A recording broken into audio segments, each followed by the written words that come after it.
আবার বলছি যে প্রথমত আপনি একজনকে চিনেন, ইটালি থাকে। সাপোজ আপনি বাংলাদেশে আছেন, আপনার সাথে আমার পরিচয় আছে, আপনি ইতালি যাবেন। এখন আমি আপনার রিলায়েবল। আপনি আমাকে বললেন যে ভাই এরকম তো হচ্ছে, জানছি যে নিচ্ছে, তাহলে আপনি কাইন্ডলি আমাকে একটু একটু হেল্প যদি করতে পারেন। তো আমি যদি আপনাকে সত্যিকার অর্থে হেল্প করি, মানে নিঃস্বার্থভাবে, তাহলে আমি নিঃস্বার্থভাবেও করতে পারি। এখন আমি যদি চাই যে তাহলে আমিও আমারও কিছু স্বার্থ থাকতে হবে, সেভাবে আমি করতে পারি। আবার অনেকে প্রতারণাও করে। 3 ধাপে মানুষ আসলে করছে। এখন আমি আপনার সাথে আমার সম্পর্ক ভালো, আমি বললাম যে ঠিক আছে ভাই, আমি দেখছি, মালিক খুঁজে বের করতে হবে, আমি দেখি। আর এখানে একটা কথা বলা খুবই গুরুত্বপূর্ণ, সেটা হলো যে একটা সময় ইতালিয়ানরা খুবই ভালো ছিল, এত ভালো ছিল যে টোটালি ফ্রি আপনার লোকজন যেতে পারত। কিন্তু বিষয়টা হলো এমন, আপনি হচ্ছেন ইতালি যাবেন, আমি হলাম আপনার পরিচিত মধ্যস্থতাকারী, ইটালিয়ান মালিক আমাকে ফ্রি দিয়েছে, বাট আমি আপনার কাছ থেকে 10 লক্ষ টাকা নিয়েছি। একটা এক্সাম্পল দিচ্ছি, জাস্ট আমি একটা অঙ্ক বসালাম।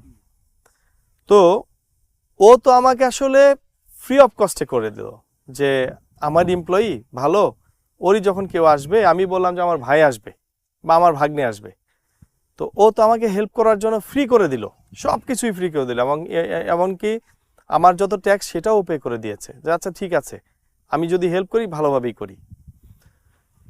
এই মালিকটা যেদিন হঠাৎ করে যদি শুনে কয়েক বছর পর যে আসলে আপনি আমার ভাই না, আপনার কাছে যদি শুনে আমি আপনার কাছ থেকে 10 লক্ষ টাকা নিয়েছি, ও কি কোনোদিন আর হেল্প করবে কাউকে? কোনোদিন হেল্প করবে না। এভাবেই আমরা ইটালিয়ানদেরও নষ্ট করে ফেলেছি। সো এখন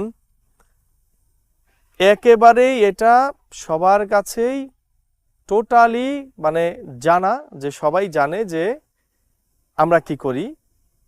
এই জন্য এখন চাইলেই যেহেতু পাওয়া যায়, এখন ওরা আর ছাড় দেয় না। মোস্ট অফ দ্যাম, আমি সবাইকে বলছি না, অলমোস্ট 95% বা 98% লোক এরকমই। চাইলেই যেহেতু পাওয়া যায়, আমি এই সুযোগটা কেন আমি বাদ দিব? তো যে কারণে ধরুন যে ও আমার কাছে বলল যে হ্যাঁ আমি নিতে পারবো, তুমি আমাকে 8 দিবা। আমি জাস্ট একটা এক্সাম্পল দিচ্ছি, আমি আবারও বলছি এটা কিন্তু ফাইনাল না, জাস্ট উদাহরণস্বরূপ। তুমি আমাকে 8,000 ইউরো দিবা। এখন আমি যদি ভালো হই, আপনাকে বলবো হ্যাঁ আমি একটা লোক ঠিক করেছি আপনার জন্য, 8,000 ইউরো লাগবে, আর বিমান ভাড়া ভিসা ফি আপনার। তখন আপনি কি করবেন? ঠিক আছে ভাই, তাহলে এটাই দেন।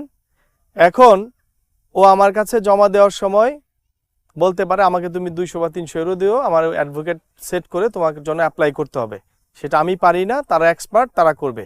কারণ ওই যে একটা সময়ের ব্যাপার থাকে ক্লিক ডেতে, এটা কিন্তু আগে এরকম ছিল না, এখন এটা বেশি হয়ে গেছে। ক্লিক ডেতে একটা সময়ের ব্যাপার থাকে, তো এই সময়ের ব্যাপারের কারণে কিছু টাকা খরচ যায়। একটা উকিলের কাছে গেলে সে বলে যে আমার 200-250 বা 300 ইউরো আমাকে দিতে হবে। তো এটা আমি আপনাকে বললাম যে এত লাগবে, এটার যে ইকুইভ্যালেন্টের যে টাকা আসে এটা আপনি দিয়ে দিবেন। আপনি দিয়ে দিলেন, ওকে, জমা হলো। তারপর যদি হয়ে যায়, তাহলে যে প্রসেসটা আমি এখানে মানে আপনার যে নুল্লাবস্থা, এটা ইমিগ্রেশন অফিস থেকে উঠাতে হয়, অনেকে আবার এটা এনএসসি বলে, আমরা বাংলা ভাষায় যেটা, সেটা নুল্লাবস্থাটা দিলেই আপনাকে আমি পাঠালাম। পাঠানোর সময় ওনাকে পেমেন্টটা করে দিতে হয়। মোস্ট অফ দ্যাম এভাবেই করে। আবার অনেকে বলে ঠিক আছে ওনার ভিসা পাইলে আমাকে দিও, এটা খুব রেয়ার, যারা খুবই ভালো তারা এই কাজটা করে।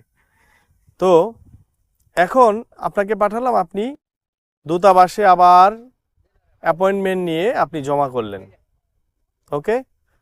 জমা করার পর আপনি এখন আসুন, যে অফিসটা দায়িত্বে আছে সেখানে আবার কিছু জটিলতা তৈরি হয়। যেমন এখন তৈরি হয়েছে,